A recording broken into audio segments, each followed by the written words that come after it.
Les types de business que les salariés peuvent rapidement faire. Coucou, salut, bonjour, bonsoir, ça dépend de l'endroit où vous vous trouvez dans le monde. Bienvenue sur l'une de mes chaînes, l'URS Business et Finance. Ici, on parle business, ici, comment développer son business, comment avoir beaucoup d'argent, comment augmenter son compte en banque. Donc, si vous partagez cette thématique, la première des choses à faire, c'est déjà de commencer par sauter la barre des likes, abonnez-vous à la chaîne et n'oubliez pas d'activer la cloche de notification.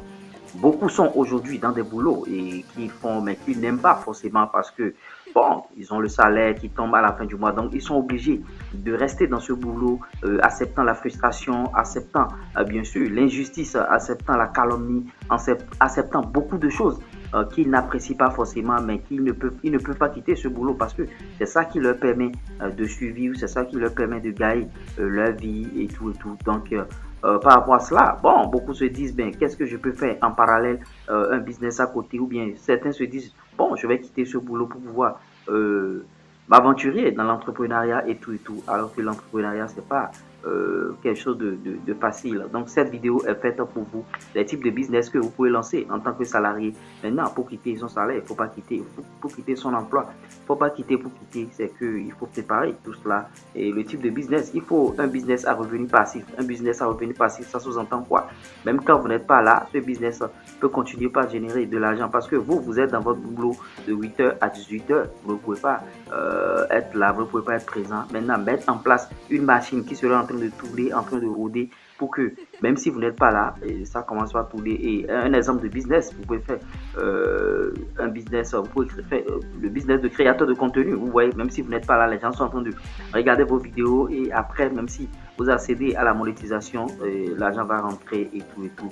Et bon, comme conseil sur ce point, si vous créez une chaîne YouTube par exemple, il faut faire les 30 premières vidéos de cette chaîne-là que vous mettrez en ligne à une heure donnée, vidéo par jour. Vous faites une vidéo, vous mettez en ligne une vidéo par jour à une certaine heure au bout de au plus 1 an, 6 mois, parce que c'est vraiment c'est pas facile. Au bout d'1 an, 6 mois déjà, vous allez commencer par avoir les fruits parce que au fur et à mesure que vous mettez en place une vidéo par jour, vous continuez toujours par produire d'autres contenus. Vous voyez, là c'est les revenus passifs et ça va tourner. Il y a aussi d'autres revenus passifs comme les business d'Amazon, les business en ligne. Il y a beaucoup de business en ligne qu'il faut faire bien sûr. Donc en tant que salarié, si vous voulez lancer un type de business, c'est les business en ligne. Deuxième business facilement contrôlable. Bon, facilement contrôlable. Qu'est-ce que je mets dans facilement contrôlable? Un business que vous pouvez contrôler.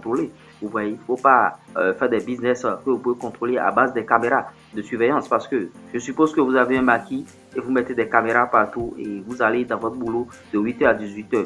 Quand vous revenez le soir, vous êtes obligé de contrôler tout ce qui s'est passé de 8h à 18h. Ça fait déjà 10 heures. Vous allez contrôler tout ce qui s'est passé pendant 10 heures. La vidéo là, vous voyez. Donc, ce business n'est pas facilement contrôlable. Donc, il faut réfléchir à mettre en place un business facilement contrôlable. Troisième business, il faut mettre en place un business facilement délégable. Un business que vous pouvez déléguer à quelqu'un et suivre après.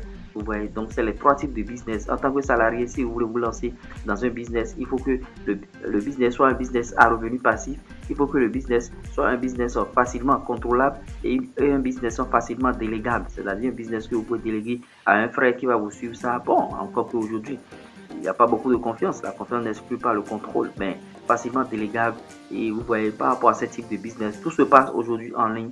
Tout se résume à Internet. Donc, quand vous êtes salarié et vous voulez lancer un business, le conseil à vous donner, c'est lancer un business en ligne. C'est lancer tout simplement un business en ligne d'abord. Et quand vous serez à la retraite ou bien quand vous allez lancer ce business en ligne et ça va commencer par prendre, vous pouvez bien sûr prendre ces revenus et prendre ces revenus comme levier et lancer un autre business physique en quittant bien sûr ce boulot-là parce que vous aurez déjà préparé votre reconversion avec l'argent que va générer ce business en ligne.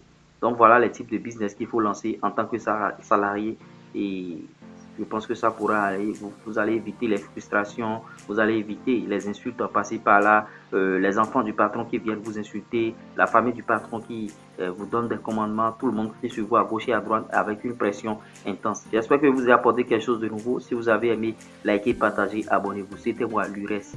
Ciao!